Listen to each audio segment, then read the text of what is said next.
Baru saja Kholis mengangkat wajah dan ingin membuka mulut untuk berucap dan bertanya tentang keadaan bapaknya. Tiba-tiba ditahan oleh Uyut Latif menggunakan isyarat jari telunjuk. Dada Kholis seketika berdebar, denyut jantungnya mengencang, manakala mengikuti isyarat dari pamannya.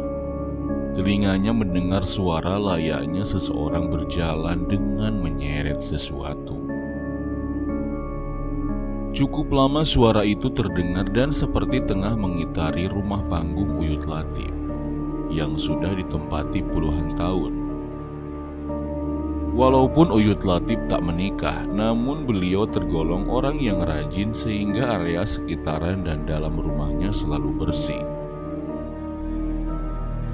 Lama semakin lama, suara seretan gemresek semakin jelas dan seperti semakin ramai, membuat Uyut Latif mau tak mau beranjak dari duduknya lantas bergegas menuju pintu depan. Sesampainya ia berhenti sejenak, seperti tengah memastikan sebelum tangannya mendorong daun pintu yang tak terkunci. Astagfirullahaladzim, iblis apa ini yang datang? Seru Uyut Latif beristighfar, terkejut melihat sumber suara gemerisik yang ternyata dari gulungan rambut hitam yang panjang tak berujung dan tak terlihat wujud pemiliknya. Ada apa, Paman? Sana, kamu jaga Dukom, jangan sampai keluar dari kamarnya ya. Seru Uyut Latif memberi perintah kepada Kholis.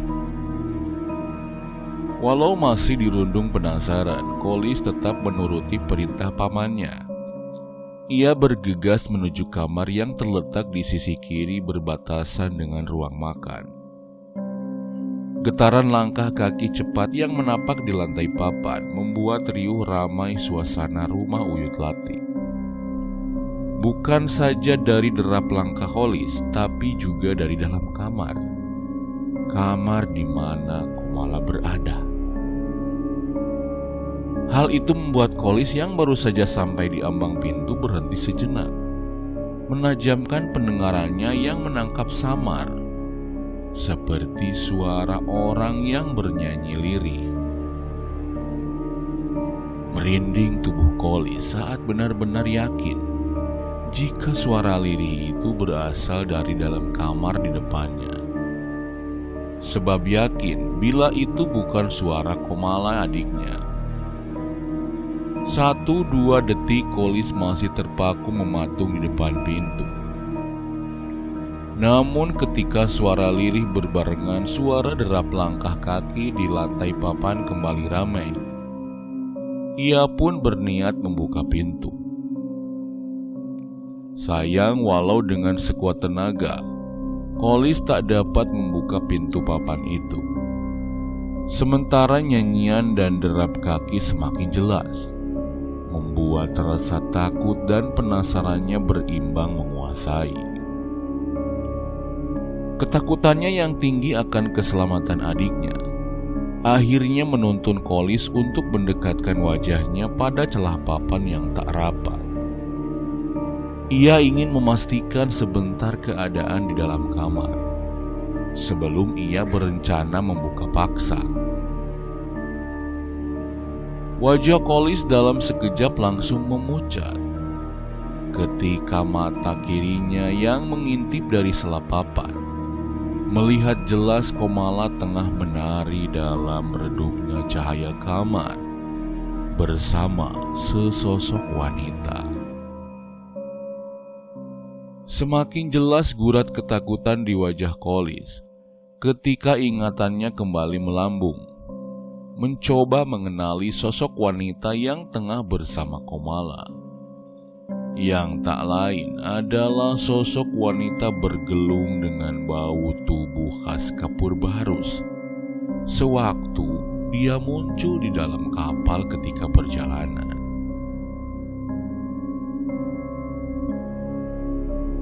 "Menyingkir, Lis, menyingkir." Tersentak Kolis mendengar suara dari Uyut Latif. Segera dirinya mundur dan mendekat ke arah Uyut Latif yang sudah kembali duduk di tikar berlapis kain ambal. "Paman, Ndukom sama wanita yang menemui saya di kapal itu," ucap Kolis setelah mengatur gemuruh dadanya. "Iya, saya sudah tahu," jawab Uyut Latif dengan tenang. Terus piye lah ini? Terus gimana ini, Paman?" tanya Kolis masih begitu cemas. Uyut Latif terdiam, sebentar menatap Kolis yang tampak pucat, sebelum mengalihkan tatapannya lurus ke depan seperti tengah menerawang. "Ini bukan wewenangku sebenarnya, tapi kamu saya beritahu aslinya bagaimana. Ndukom itu sudah hamil calon anak yang akan dijadikan penerus leluhurnya kelak. Karena itu, di mana saja ia pasti akan selalu diikuti abdi-abdi junjungannya itu, sesembahan si Rahmi itu, ya neneknya si Jasmoro itu, kekasihnya si Komala. Kamu juga harus tahu, Lis, kenapa Ndukom itu yang dipilih. Karena buat ganti anak dari Rosid yang akan dijadikan tumbal oleh Ratri. Tapi digagalkan kakekmu dulu. Karena itu Ndukom sudah ditandai dari kecil. Karena itu juga bapakmu memilih meninggalkan harta dunia melimpah, meninggalkan kakekmu yang didapat dari mengabdi pada keluarga Murti Rahmi. Ya, pengorbanan yang sangat luar biasa, ucap Uyut Latif menjelaskan. Artinya Ndukom tetap akan menjadi menantunya Ratri ya, Paman?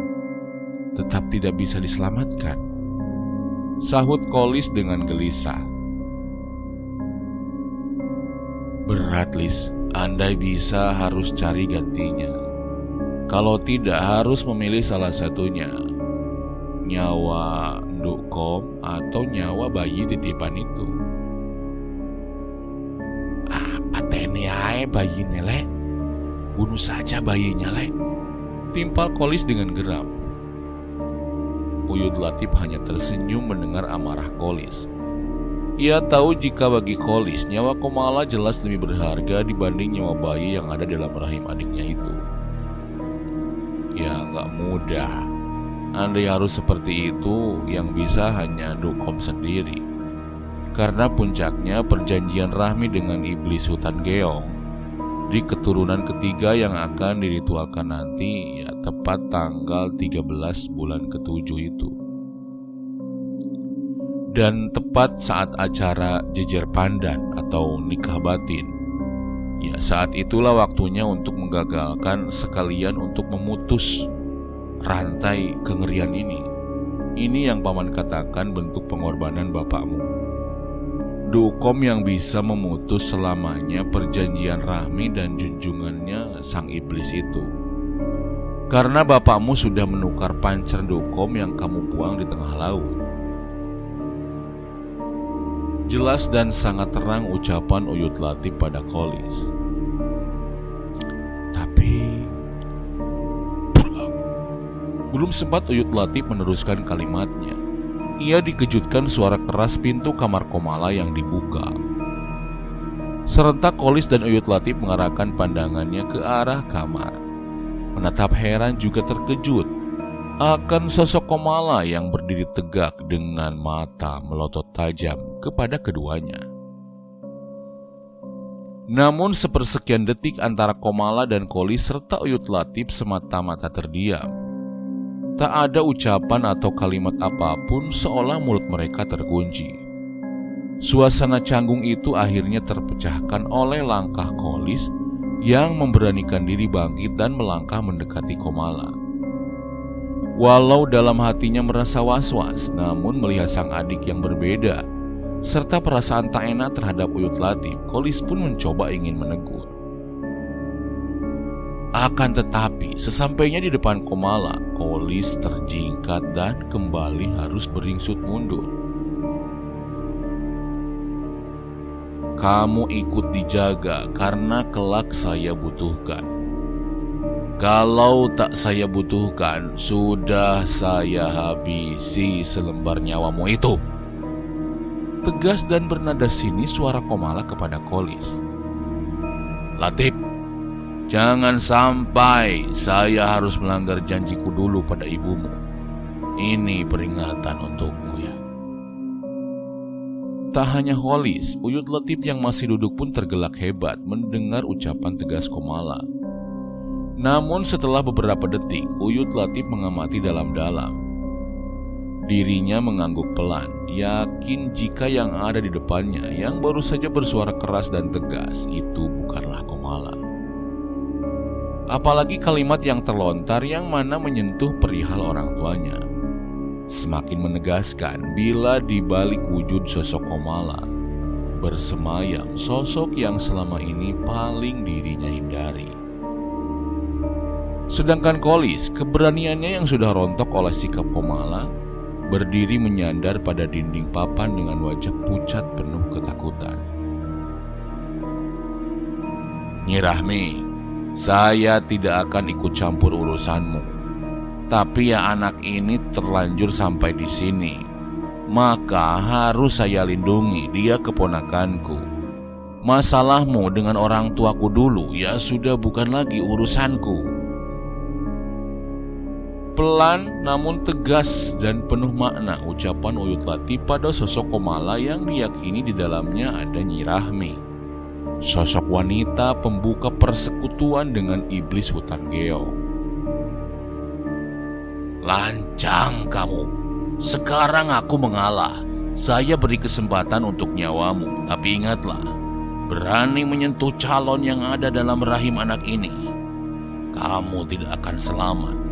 Entah dimanapun keberadaanmu," sahut sosok Komala yang tengah dalam kekuasaan Nyi Rahmi.